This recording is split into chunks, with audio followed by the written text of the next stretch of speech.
നിങ്ങൾക്ക് ഓർമ്മയുണ്ടാകും 2021 കോവിഡ് സമയത്ത് ഏറ്റവും കൂടുതൽ മരണം നടന്നത് കേരളത്തിലാണ്. അത് കേരളത്തിന്റെ കെടുകാര്യസ്ഥതയാണെന്നൊക്കെ പറഞ്ഞിട്ടുള്ള പ്രചാരണം അന്നും പറഞ്ഞിരുന്നു. കേരളത്തിൽ കൃത്യമായ ടെസ്റ്റിംഗ് നടത്തുന്നത് കൊണ്ടും കൃത്യമായ കണക്കുകൾ ഉള്ളത് കൊണ്ടുമാണ് ഇവിടെ കോവിഡ് രോഗികൾ കൂടുതൽ ഉണ്ടെന്ന് പറയുന്നതും മരണങ്ങളുടെ കൃത്യമായ കണക്ക് ലഭിക്കുന്നതെന്നും ഇപ്പോൾ അതിന്റെ ഒരു ഒഫീഷ്യൽ സ്ഥിരീകരണം വന്നിട്ടുണ്ട് കേട്ടോ. ഈ യുദ്ധസമാനമായ സമയത്താണോ ഇതൊക്കെ സംസാരിക്കാൻ വരുന്നത്? ഈ സമയത്ത് നമ്മൾ ഒറ്റക്കെട്ടായിട്ട് നിൽക്കണം രാജ്യദ്രോഹി എന്ന കമന്റും എഴുതാൻ വരുന്നവരോട് ഈ വാർത്ത അധികം ആരും ചർച്ച ചെയ്യില്ലെന്ന് മനസ്സിലാക്കി തന്നെയാണ് കൃത്യസമയത്ത് അവരിത് പുറത്തുവിട്ടത്. ഈ റിപ്പോർട്ട് അനുസരിച്ച് 2021 റിപ്പോർട്ട് ചെയ്തതിനേക്കാൾ 20 ലക്ഷം പേർ കോവിഡ് മൂലം ഇന്ത്യയിൽ മരണപ്പെട്ടിരുന്നു എന്നാണ് പറയുന്നത്. CRS അതായത് സിവിൽ രജിസ്ട്രേഷൻ സിസ്റ്റം അടിസ്ഥാനമാക്കിയുള്ള ഔദ്യോഗിക ഡാറ്റാ കേന്ദ്രം പുറത്തുവിട്ട കണക്കുകളാണിത്.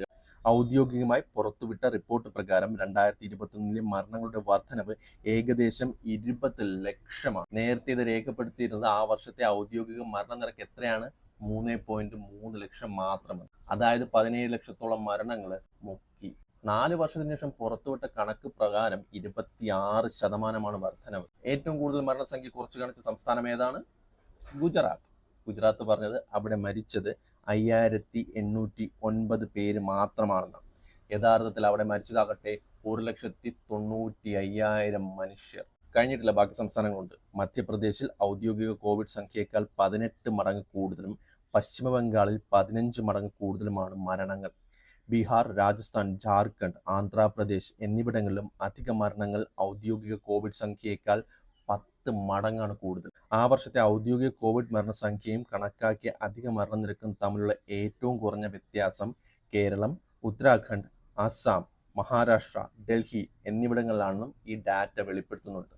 അതായത് യഥാർത്ഥ മരണനിരക്കിന്റെ അടുത്തുള്ള കണക്കുകൾ പങ്കുവച്ചത് ഈ 5 സംസ്ഥാനങ്ങളാണ്. അതിന്റെ അർത്ഥം ഈ 5 സംസ്ഥാനങ്ങളും കൃത്യമായ മരണനിരക്ക് കൊടുത്തു എന്നൊന്നുമല്ല. പക്ഷേ സംഭവിച്ച മരണനിരക്കിന് അടുത്തുള്ള സംഖ്യകളാണ് ഈ സംസ്ഥാനങ്ങളെല്ലാം നൽകിയിരിക്കുന്നത്. ബാക്കി സംസ്ഥാനങ്ങളാകട്ടെ 2 ലക്ഷത്തോളമുള്ള മരണനിരക്കിനെ കുറച്ച് 5000 ഒക്കെ ആയിട്ടാണ് കാണിച്ചിരിക്കുന്നത്. അതായത് സ്വന്തം കഴിവുകേട് മറച്ചു വയ്ക്കാനായിട്ട് ഇവിടെ ആരും തന്നെ മരണപ്പെടുന്നില്ല എന്ന് വരുത്തി തീർക്കാനുള്ള അടവായിരുന്നു എന്ന്. ഈ യുദ്ധസമാനമായ സമയത്ത് പുറത്തുവിട്ടാൽ ഇതൊന്നും ആരും ചർച്ച ചെയ്യത്തില്ലെന്നൊക്കെ അവർക്ക് വ്യക്തമായിട്ട് അറിയാം.